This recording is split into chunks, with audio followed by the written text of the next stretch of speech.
3 दिसंबर 1978 को गीता वाटिका में परिक्रमा के बाद पूज्य श्री राधा बाबा के उपदेशामृत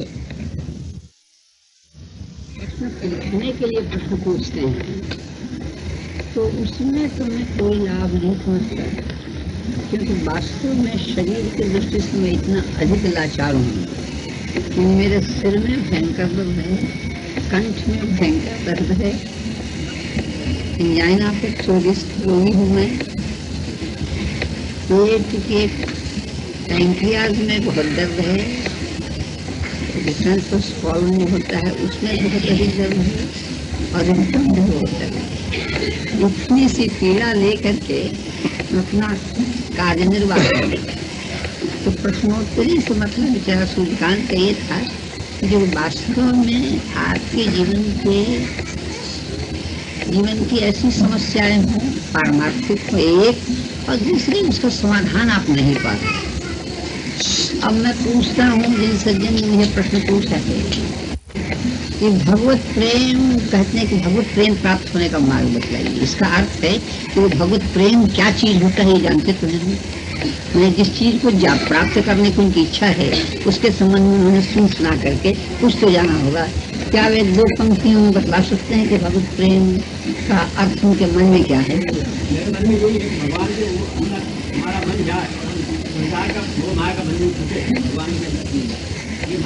भगवान के अंदर तो मेरा मन जाइए तो संस्मृत में ठीक है, पर हमारा मन बंधन छूटे, ये भगवत प्रेम का प्राप्त करने का तो लक्षण है। भगवत प्रेम क्या चीज है, तो इस संबंध में तो आपका मौलिक जो भाव है ना, आप भगवत प्रेम के संबंध में सुनी सुनाई बात पर आपने प्रश्न कर लिया है। भगवत प्रेम ये चीज है, भगवत प्रेम क्या चीज है बताइए, मैं आपसे पूछता हूँ। जब नहीं मालूम है तो जिस चीज को आप नहीं जानते हैं उसके पूछने का, प्रश्न पूछने की बाबा जी का माथा पचाने का सवाल क्या है?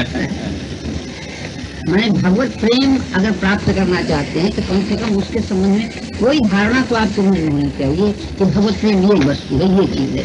तो प्रश्न उत्तर अगर ऐसे तो बाजार में बहुत से महात्मा, बहुत हजारों, भारतवर्ष में लाखों, तो क्या कहें, पर कम से कम 10,000 महात्मा लोग तो बड़ा फिरते ही हैं सब जगह। उनसे जाकर के पूछिए, हमसे भगवत प्रेम, जब आप खुद नहीं जानते भगवत प्रेम क्या चीज है तो मैं आपको क्या बताऊँ रास्ता?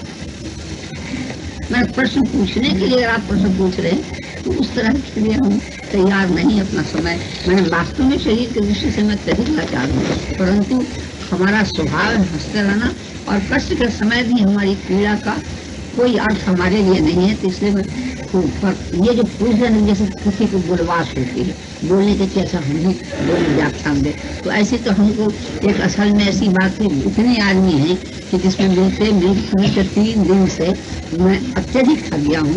पर जब पारमार्थिक प्रश्न पूछना चाहते हैं तो पूछने के लिए प्रश्न को हम ऐसे प्रश्न के जिसको आप जानते ही नहीं भगवत प्रेम क्या है। नारद जी भगवान ने देखे, अब हम चूंकि आपने कह दिया, भगवान नारद जी कहते हैं कि अनिर्वचनीयम प्रेम स्वरूप, आज तक प्रेम क्या वस्तु होती है इसको वाणी के द्वारा कोई बतला ही नहीं सका है। अच्छा महाराज कुछ तो बतला दीजिए कि क्या चीज है। तो नारद जी दूसरे सूत्र में कहते हैं, मुंह का आस्वादन हो, जैसे गूंगा हो उसको कोई बहुत बढ़िया चीज, स्वादिष्ट चीज खिला दिया जाए, उससे पूछे कि अरे भैया बता तो स्वाद, तो वो गूंगा कहेगा तो ये कोई स्वाद हुआ। मैंने उसके मन की अनुभूति को वो व्यक्त करना चाहता है, तो व्यक्त करना चाहता तो क्या है वो, मैंने वास्तव में अपनी अनुभूति को व्यक्त ही नहीं कर सकता। प्रेम का स्वादन जो करता है, जिसको थोड़ा बहुत भी अनुभूति है, उसके संबंध में थोड़ी बहुत भी अनुभूति जिसको है, वो प्रेम के संबंध बतला ही नहीं सकता। पर उसका एक तटस्थ लक्षण, मैंने असली तो क्या है प्रेम, वो अनुभव का विषय होता है, परंतु अगर कोई जाने गुणरहितम, 6 उसके अंदर उसके 6 लक्षण होते हैं। गुणरहितम माने प्रेम उसको नहीं कहते कि कोई बहुत बढ़िया सद्गुण से भरा हुआ कोई व्यक्ति हो, कोई चीज हो, उसके गुणों को देख करके हमारे मन में आकर्षण हो जाए और हम उसको प्यार करने लगे। ये प्रेम नहीं, ये सौदा की चीज है। मैंने उसके गुण की कीमत से, अगर उसके अंदर सद्गुण है तब तो आपका आकर्षण रहेगा, नहीं तो खत्म हो जाएगा। इसको प्रेम नहीं मानते। नारद जी भगवान के मन का नाम नारद है, तो भगवान का मन उत्तर देता है कि गुण रहितम। प्रेम एक ऐसी चीज होती है जो गुण देख करके कभी नहीं होती, ऐसी वस्तु है। बिना गुण के अपने आप एक नैसर्गिक मन की धारा बह चलती है उसकी ओर, तो गुण रहितम। तो गुण को देख करके नहीं कि अरे रावण ऐसा बढ़िया इनका स्वभाव है, इतना मीठा बोलते हैं, इतना बढ़िया बोलते, इस तरह की कोई चीज, ऐसा कोई कंसिडरेशन उसके मन में नहीं रहता। पहले चीज मैं जिस प्रेम में किसी भी गुण को लेकर के मन की धारा का योग नहीं हुआ। दूसरा क्राइटेरियन ये है, मापदंड है कामना रहितम। जिसके प्रति प्रेम किया जाता है उससे किसी भी कामना की पूर्ति की आशा नहीं होती। कोई हमारी कामना उसके प्रति नहीं रहती कि इससे हमारी ये कामना सिद्ध हो जाए, उसको प्रेम कर ही नहीं सकते। नारद जी महाराज नहीं करती, कामना रही। सचमुच अगर प्रेम का उन्मेष हो चुका है, मन में प्रेम आ चुका है, तो क्या होगा? प्रतिक्षण वर्धमानम। तीसरा क्राइटेरियन ये है कि प्रतिक्षण बढ़ता ही चला जाएगा, कभी घटने का नाम नहीं लेगा। फिर प्रतिक्षण वर्धमानम होकर के भी चौथी चीज है अविच्छिन्नम। उसकी धारा कभी टूटती नहीं, माने थोड़ी देर के लिए माने कहीं रुक जाए फिर उसके बाद फिर चले, ऐसा नहीं। बिल्कुल एक रस चलती ही रहती है उसकी धारा, कहीं विराम नहीं लेती, कहीं ठहरती नहीं। अविच्छिन्नम वो कैसा होता है? इतना सटलेस्ट होता है कि वास्तव में मन सूक्ष्मतरम, मन उससे अधिक कोई सूक्ष्म वस्तु होती नहीं। इतना वो सूक्ष्म मन अंतर में जाते जाते जाते इतना सूक्ष्म होता है, माने जिसको बाहर कोई आकृति दे करके उसे समझा नहीं जा सकता। अनुभव रूपम गुणरहितम कामनाक्षरहितम प्रतिक्षण वर्तमानम अविच्छिन्नम सूक्ष्मतम और अनुभव रूपम। उसको केवल अनुभव किया जा सकता है, माने एक्सपीरियंस्ड, माने दैट कैन बी एक्सपीरियंस, माने उसको हम अनुभव कर सकते हैं। इस प्रेम को कोई वाणी से हम नहीं कर सकते। तो अगर ये 6 मापदंड पर जो प्रेम को एक ऐसा भाव, मामूली कहने के लिए कह सकते हैं कि किसी के प्रति प्रियता बुद्धि माने अच्छा लगने लगे, हमको उसको प्रेम करते हैं।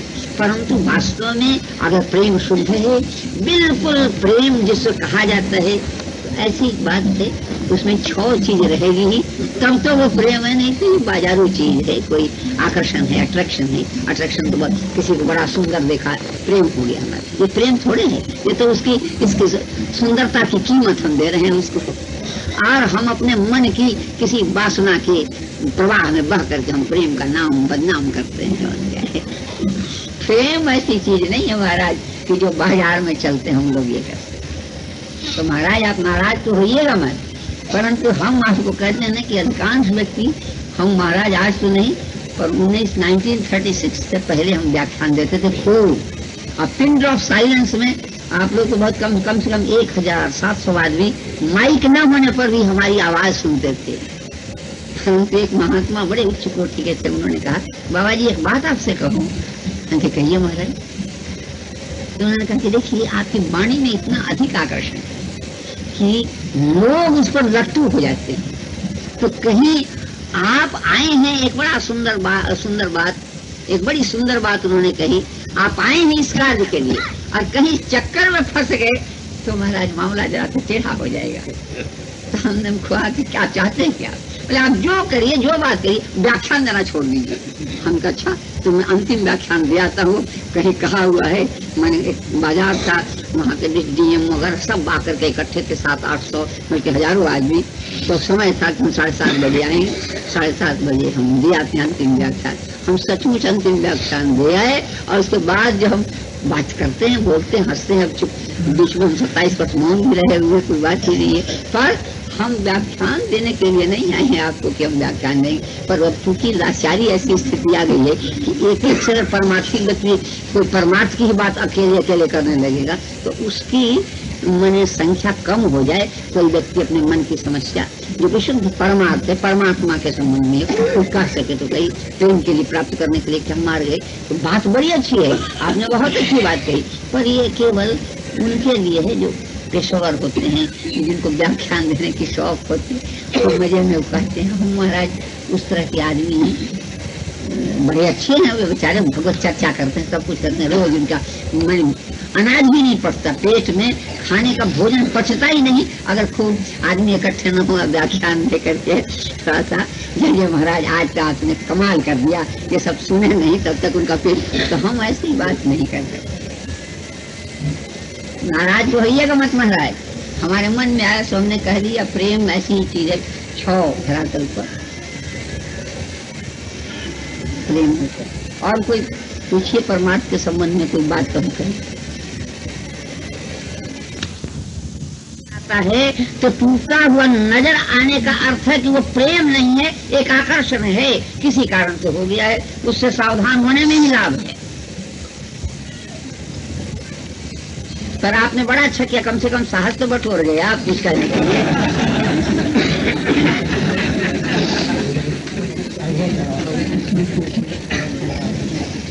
भागवत के श्लोक ये ठाकुर जी वृंदावन के मेरा रास बिहारी थे, बड़े हम पर कृपालु हैं। इनका कहना है, थोड़ी देर पहले साथ कही कि तुमने वही बात है, इन्होंने कोई किसी ने हमने कही होगी कि वास्तव में जो परमार्थ के पथ में चलता है उसके अंदर 7 प्रकार की चीजें मन में रहती है, इसमें सब आ जाएगी, माने अच्छी बुरी सब, माने बुरी तो क्या है, माने उसके परमार्थ में चलने पर 7 चीज उसके अंदर रहती है। प्रायः ये लागू कोई बिरला कोई हो, किससे अलग कोई वस्तु बतलावे तो हमारी धारणा है कि हम सोच समझ के इसी 7 के अंदर खतिया देंगे जो कि मैं कह रहा। भागवत समाप्त करने से पहले, भागवत बंद करने तो भागवत वक्ता महाराज सूत ही कहते हैं कि देखो अब स्मृति कृष्ण पदारविंदयो, भगवान को निरंतर स्मरण करने वाले के लिए 7 बात घट कर रह जाती है, मैंने 7 बात उसमें आए बिना नहीं रह सकती। भगवान को निरंतर याद रखने वाले के जीवन में ये 7 बातें आकर ही रहेंगी, माने उनके भीतर इनका प्रकाश होकर ही रहेगा। निरंतर चिंतन के प्रभाव से पहली बात क्या होगी कि क्षणोत्य भद्राणी, उसके सारे अमंगल अपने आप नष्ट हो जाएगी। मनुष्य सबसे अधिक घबराता है ये बात न हो जाए, एक अपनी परिभाषा बांध लेता है, ये ऐसी घटना नहीं घटनी चाहिए। तो उसके लिए भागवत वक्ता बतलाते हैं कि तुम भगवान का निरंतर चिंतन करो, तुमको केवल एक काम करना है, तुम्हारे 7 चीजों की उपलब्धि हो जाएगी। क्या? पहली चीज जो सबसे अधिक घबराहट की चीज होती है, मनुष्य अमंगल से बड़ा डरता है, हमारा कोई अमंगल न हो जाए। वो अपने अमंगल की परिभाषा भिन्न भिन्न रखता है, पर अमंगल ना किए तो बड़ा अमंगल हुआ। अमंगल उसका सर्वथा सर्वांश में दूर हो जाता है। क्षणोत्य भद्राणी, और मन शांत हो जाता है। दूसरी चीज, पहली चीज का मंगल नष्ट हो जाता है, समम तनोति, क्षणोत्य भद्राणी समम तनोति। तीसरी चीज जो उसको होती है, सत्वस्य शुद्धि, मनुष्य अपने मन अंतःकरण को शुद्ध करने के लिए नहीं जाने क्या क्या प्रयास करता है। इतने प्रयास की जरूरत ही नहीं है, केवल अखंड रूप से भगवान का चिंतन करो, देखोगे कि अपने आप अंतःकरण शुद्ध होता चला जाएगा, और थोड़े ही दिनों में मन निर्मल कांच की तरह से चम चम चम, कहीं कोई मलिनता में नहीं जाएगी। समम तनु सत्वस्य शुद्धि। और जो कह रहे थे ना, प्रेम जो है भक्ति का प्रबुद्ध रूप होता है, परमात्मा भक्ति, भगवान में भक्ति उत्पन्न हो जाती है अगर मनुष्य निरंतर भगवान का चिंतन करे तो। फिर 5वीं चीज, मनुष्य जानना चाहता है ये कैसे, ये सारा संसार कैसे बन जाता है, सूर्य कैसे बन जाता है, चंद्रमा कैसे बन गए, तारा कैसे बन गई, इतना जैसे ये बिल्कुल कॉस्मोस की सारी चीजें दिन रात उसके मन में उथल पुथल रहती है। अपने आप तुमको इन सब का भान हो जाएगा कि ये कैसे क्या होता है, ये देखो तुम समझ जाते हो, और मन बिल्कुल आनंद से परिपूर्ण हो जाएगा। ज्ञान फिर ये भगवान निर्गुण निराकार हैं कि साकार हैं कि क्या है, अमुक से तो ऐसा सुनी, ऐसी बात सुनी, उससे तरह तरह की उहापोह हो करके मन में एक विचार आ जाता है मनुष्य की कि जो भगवान निराकार हैं, निर्गुण हैं, वे ही फिर सगुण भी हो जाते हैं और साकार भी बन जाते हैं। ऐसा कैसे होता है? इसका भी रहस्य तुम पूरा पूरा समझ जाओगे। और ज्ञानम च विज्ञान, इसी को विज्ञान कहते हैं। ज्ञानम च विज्ञान विराग युक्तम, और अपने आप तुम्हारा मन संसार की सब उहापोहमयी परिस्थितियों से हट जाएगा। तुमको मन हटाना नहीं पड़ेगा, मन अपने आप छोड़ देगा। एक परमानंद महासमुद्र में जाकर के मन निमग्न हो जाएगा, डूब जाएगा। और कहाँ संसार गया, कहाँ क्या। एक महात्मा थे, हमने उनको देखा था, बड़ी कठिनाई से मैंने उनका मन आता था। इसी कुटिया में आए थे बेचारे, उनके दो व्यक्ति उनके साथ थे, एक केवल लंगोटी और उसके ऊपर बांधे थे। तो उन्होंने कहा कि महाराज ये बिल्कुल ऐसे पागल से विक्षिप्त से रहते हैं, हम लोग इनकी संभाल करते रहते हैं। हमने देखा बड़ा अच्छा चुपचाप शांत बैठे हुए थे। अचानक क्या हुआ, हमने देखा कि अच्छा देखो इनके अंदर जो यानी एक स्थिरता है, एकांतता है, वो सरस एकांतता है, मन रसमयी, मन ये जो वृत्ति की स्थिरता है कि बिल्कुल नीरस भाव से, जैसे कई प्रकार की भाव समाधि होती है। तो उसके लिए हम जरा सा थोड़ा बहुत संगीत जानते हैं, तो हमने गुनगुन करना शुरू किया। एक आध मिनट गुनगुन करते ही न जाने कैसे क्या हुआ, उनके चित्त में वो झट से आकर के हमारा कंठ उन्होंने पकड़ा। ऐसे मुंह करके अब लोग हमारे कुटिया में जैसे घबरा गए कि इन गला मोच लेंगे क्या। हमने कुछ आप घबराइए, चुपचाप देखिए। अब हमने फिर अपना स्वर छेड़ा जैसे, तो जैसे जैसे वो इस प्रकार पागल की तरह से करने लगा। व्यक्ति महात्मा जी थे, हम महाराज एक सचमुच सच्चा सरस भाव समाधि में मैंने जाने वाला व्यक्ति है। करीब 15 मिनट में जब तक ये अपना स्वर छेड़ता रहा, वो जैसे कण कण हिलता रहा, वो यूं यूं यूं करता रहा। फिर धीरे धीरे धीरे जब हम धीमे करते करते जब उतरे, अचानक महाराज की बाग उधर खुली हुई थी, भगा वहां से। आज बेचारा परवाह छोड़े, वो दोनों के बेचारे उसके पीछे दौड़े। उधर अनानास का खेत था, उसके अंदर कोई तरह से कुआं बच गया, बेचारा भगा कुआं में घुसा। जैसे तैसे पकड़ के उनको लेकर के जैसे सब उन्होंने शांत किया। हम देखा कि भाव ऐसी मतलब ये है कि तुमने जो कहा ना, तो 7 चीज ये है कि भैया 7 चीज एक चीज से आ जाती है, भगवान की स्मृति रखने के, निरंतर याद करने। और कहीं महाराज को प्रश्न चिन्ह को करना हो तो करिए, नहीं तो बड़ी देर हो गई। याद के कुछ तरीके, याद के कुछ तरीके बताएं। क्या याद के तरीके पूछते हैं ना कि अगर हम आप कृष्ण चैतन्य महाराज, हम अगर आपको याद करेंगे, आपको हम याद करने लगे, तो हम पूछने जाएंगे कि महाराज हमको आप याद के करने के तरीके बतला दीजिए। जब सवाल पढ़ने से पहले खूब सोच के देखिए। अगर हम याद करने, किसी को हम याद करें, तो वो कोई मना करेगा कि आपको तुम क्या तरीका मैं बतलाऊंगी, ये तरीका बतलाता हूँ। मैंने ये जितने प्रश्न बनते हैं वो वास्तव में गंभीर स्तर में न जाने के कारण प्रश्न बनते हैं। हम याद करें कि तरीके क्या सीखेंगे, और अगर तरीका पूछते तो एक ही तरीका है, जो प्रिय लगता है ना उसकी याद अवश्य आएगी, बिना चेष्टा की वो याद आती ही रहेगी, याद भूलेगी। याद करने की तरीके नहीं होते, उसकी सब चीज अच्छी लगेगी, उसकी बातें अच्छी लगेगी, उसका नाम अच्छा लगेगा, उसका बोलना अच्छा लगेगा। कभी मिल जाए तो, न मिले तो कहाँ है वो उसका मन कल्पना, उसकी बातें मन में कल्पित होती रहेंगी।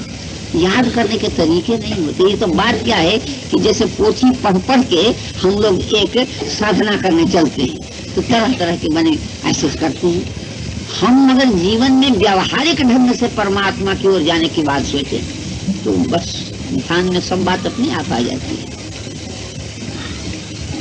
एक महात्मा थे, अब कहने में बड़ी देर हो जाएगी। मैं समझे ना कि देखिए हम बहुत ही सूखे आदमी हैं, शुष्क। माने आप लोग जैसे कई आदमी महात्मा बड़े, उनको प्रश्न पूछे बड़े आदर से, आपको बहुत से प्रश्न का उत्तर देंगे। हम देखते हैं कि आपको क्या उत्तर देंगे। आप मौलिक रूप से ही जैसे कहा ना, किनारे के पानी में छप छप कर रहे हैं, बोले गंगा जी में नहा रहे हैं, गंगा जी में नहा रहे हैं, गंगा जी में जय गंगा। ये छोटा जो है सुल्तान का लड़का बोले बस छल छल करके बस गंगा जी नहा रहे। तो भैया तुम टब में नहा रहे हो यार, गंगा जी में नहीं नहा रहे। तुम्हारी आंख में ऐसे ही है। मतलब ये है जी, हम ये प्रश्नोत्तरी करने के लिए हम तैयार हैं। अब समझ में आएगी तो हम बात करें, सीधे बतला देंगे कि हम नहीं जानते भैया, किसी अच्छे व्यक्ति से जाकर के पूछो, कोई बहुत अच्छे काबिल आदमी से जाकर पूछो, पढ़े लिखे आदमी से। हम थोड़ा पढ़े लिखे हुए हम अपना काम चला लेते हैं किसी अच्छे बात से जाकर। ये सब जो तरीका सीखने की वृत्ति है ना, ये सब जब तक कि मन भगवान को पकड़ता नहीं तब तक तरीके सूझते हैं। हम कहते हैं कहीं हमको कोई प्यारा लगे, किसी के प्रति हमारे मन में आकर्षण हो, उसके तरीका पूछने जाते हैं कि भैया जी आप बताइए किसी आदमी को याद करने का क्या तरीका है। अरे याद करने का तरीका क्या है, वो बस याद है और क्या, कुछ नहीं। ये देखा देखी साधे योग चीजें काया बढ़ रूप। हम लोग जीवन में व्यावहारिक नहीं, सच्चाई भीतर बाहर अगर एक हो, मन ऐसा रहे तो फिर प्रश्नोत्तरी का कोई अवकाश ही नहीं होता। जयदयाल जी उनका बड़े अच्छे महात्मा थे, तो वो कहते थे, एक बड़ी सुंदर कहानी कहते थे कि कल्पित कहानी कहते थे कि एक जाट था, जाट होते हैं ना, तो वो एक मंदिर में, क्या बात है, शांति बनाए रखें। वो जाट था बेचारा, एक मंदिर में जा करके मैंने कोई नौकरी करता था, गाय आदि बैल आदि जो जानवर थे मंदिर में दूध देने वाली जो गायें थी उनकी सबकी सेवा करता था। तो उसको बहुत ज्यादा शौक थी। बजा कितना यार बताओ, 10 मिनट से अब ज्यादा हम 6-11 समय है। अच्छा 6-11-10। तो क्या हुआ, मंदिर जी के पुजारी जी से रोज जाके कहता, हे दादा, ये दादा हमको कोई भगवान का मंत्र बतला दे, ये दादा मंत्र बतला दे। पुजारी जी बेचारे सुनते, ये जाट है, न पढ़ा है न लिखा है, ये दादा पुजारी जी का मंत्र बता दे बता दे बता दे दादा। रोज पुजारी सुनते। एक दिन पुजारी जी झल्लाहट में थे, किसी कारण से कूद हो गए थे। उसी समय से कहा, ये दादा हमको मंत्र बतला दे। उनको बड़ा बहुत गुस्सा आया। अच्छा मंत्र बतलाते, सुन लो। मंत्र ये है भगवान का, भैंस का सिंह लपोड़ नाम, भैंस का सिंह लपोड़ नाम। वो बड़े ढंग से कहते थे, हम तो जल्दी जल्दी करके 10 मिनट में कह देते हैं, भैंस का सिंह। अच्छा दादा हमको मंत्र तो मिलेगा यार, अब जरा ध्यान बतला दो भगवान का। तो बेचारे वहाँ पर एक भेड़ जा रहा था, भेड़ जिसका कंबल बनता है ना, तो देखो इस भेड़ की तरफ से भगवान होते हैं। बोले दादा अब तो हमारा काम बन गया। ये सुन करके बेचारा चला गया, गुरु जी की सेवा हुआ करके जाके पेड़ के नीचे बैठ गया और करने लगा, भैंस का सिंह लपोड़ नाम, भैंस का सिंह लपोड़ नाम। और ध्यान करने लगा कि भेड़ का, भैंस का सिंह लपोड़ नाम, भैंस का सिंह लपोड़ नाम। अब भगवान तो बड़े ही विचित्र होते हैं। कहानी गढ़ी हुई है पर उसका अर्थ ले लेना चाहिए। तो भगवान द्वारका में भगवान कृष्णचंद्र जी बैठे थे। अचानक उनको भान हुआ कि मेरा कोई भक्त पुकार रहा है मुझे। तो उनकी पत्नी मैंने भगवान की महाशक्ति का नाम रुक्मिणी जी है, तो उनसे कहा कि देखो एक मेरा भक्त मुझे पुकार रहा है, मैं जाऊंगा। कितने दिन से पुकार है, बस आधे घंटा से पुकार रहा है, इतनी जल्दी आप कैसे प्रसन्न हो गए। बस कुछ ऐसी ही बात है कि मैं उसकी उपासना बिल्कुल सच्ची देख रहा हूँ, इसलिए मैं प्रसन्न हो गया हूँ। तो मैं भी चल सकती हूँ महाराज, चलो तुम्हारी इच्छा। तो गर्व का आसन पर बैठ करके मिनट महीने लगते लगते वे लोग वहाँ पहुँचे। उसने देखो रुक्मिणी जी बड़ी सुंदरी, सौंदर्य की प्रतिमा, आदि शक्ति है, इसलिए कोई बात ही नहीं थी। आके उन्होंने देखा कि एक बेचारा जाट बैठा हुआ, भैंस का सिंह लपोड़ नाम, आंख बन के भैंस का सिंह लपोड़ नाम, भैंस का सिंह लपोड़ नाम, भैंस का सिंह लपोड़ नाम। उन्होंने कहा महाराज ये क्या कह रहा है, मुझे ये जाकर पूछो इससे कि क्या कह रहा है। तो रुक्मिणी ने जाके पूछा कि महाराज आप किसका नाम जप रहे हैं, किसका मंत्र जप रहे हैं, किसका नाम। तो उसने आंख खोल के देखा, बड़ी रूपवती स्त्री है। तो उसने देखा कि ये माया है, डाकिन आई है हमारे पास, वो भगवान की शक्ति महाशक्ति आई है हमको गिराने, हमको जांच करने। फिर आंख बंद कर ली। भैंस का सिंग लपोड़ना, भैंस का सिंग लपोड़ना। ये भैया तुम बतलाओ ना किसका कह रहे हो? बार बार पूछते पूछते उसको बहुत जोर से गुस्सा आ गया जाट को कि तंग कर रही थी। जैसे बड़े जोर से गुस्से में भर के उसने कहा, तेरे खसम का नाम। अब तो जी ने कहा कि भैया इसको पता तो है ये तेरे खसम का नाम कह रहा है। आई भगवान के पास महाराज, वो इतना तो का बोला कि तुम्हारे खसम का नाम है। तो मैंने कहा था ना, वो तो गुस्सा में कहा था। भगवान ने कहा अच्छा तो और जाकर के पूछो कि देखो कि उसके अंदर कोई ज्ञान है कि नहीं है, कि ऐसे ही कर रहा है। कहानी है परंतु ये जीवन का बड़े महासिद्ध तंत्र थे, उन्होंने कही थी। एक मतलब उनके मुंह से हमने सुना था, वही मैं कह दे रहा हूँ। तो बात क्या है, तो ऐसे ही करके फिर गई। महाराज ठीक है, आप मेरे खसम का नाम ले बताइए, वे आए तो थे यहाँ पर कहाँ है सब? उन्होंने भगवान ने कहा कि देखो मैं ये कुम्हार जो माटी खोदते हैं ना, उसमें मैं छिप जाता हूँ और तुम जाकर पूछो कि कहाँ है। तो वो बेचारा ने देखा कि ये डाकिन छोड़ नहीं रही हमारा, फिर आ गई हमको कह रहे। फिर आँख खोली उसे, ये फिर आंखें बंद कर ली। करते करते करीब 5-7 मिनट तक महाराज वो आए तो थे, कहीं आप बतला दीजिए कहाँ है वे। तो उसको बड़े जोर से गुस्सा फिर आया। तो मारवाड़ी भाषा में गड्ढे को जहाँ मट्टी खोदते उसको खंडेरा कहते हैं। तो गुस्सा में जैसे कुछ कहने की तो वो कहाँ है, तो कोई कह रहे गड्ढे में है जाओ। तो उसने कह दिया कि खंडेरे में है तेरा खसम, जाओ।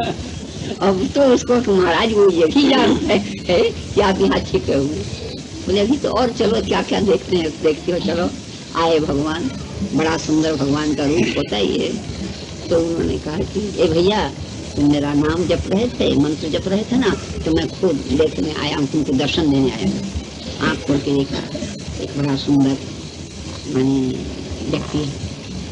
तो देखा कि हमारे दादा ने उसके गुरु जी को बताया था कि भेड़ की तरफ से बड़ी जोर से 2-3 दफे पूछा, अरे चल चल तेरे जैसा भगवान बहुत देखा।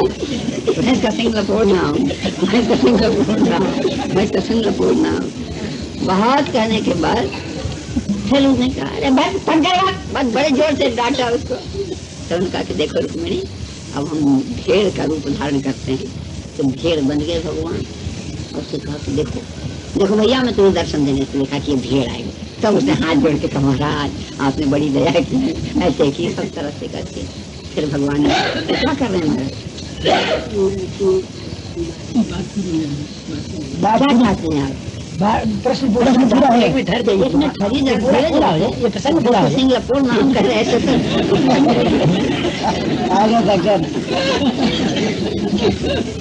फिर भगवान ने अपनी माया खींच ली, उसको ज्ञान दिया कि भैया तुम्हारे गुरु जी ने तुमको भगाया था और कुछ बात नहीं। तो वैसे ही वास्तव में ये बात तो ये केवल इतनी कुछ है, पर अगर आप भगवान को चाहते हैं, आप उनके लिए कोई मंत्र तंत्र साधन कोई सांप है कि उनको कुछ ये किया जा सकता है। आप जो भी उपाय कर लीजिए, अगर आपके मन सच्चे मन से आप उनको पुकारेंगे, जैसे आप उसका उपाय बतलाइए, तो किसी भी उपाय से आप उनके साथ संबंध जोड़िए, वो हाजिर हो जाएंगे कि चलो भैया तुम क्या चाहते हो। उनको पता लग जाएगा उसी क्षण कि जिस क्षण आप उनकी ओर बढ़ना चाहेंगे।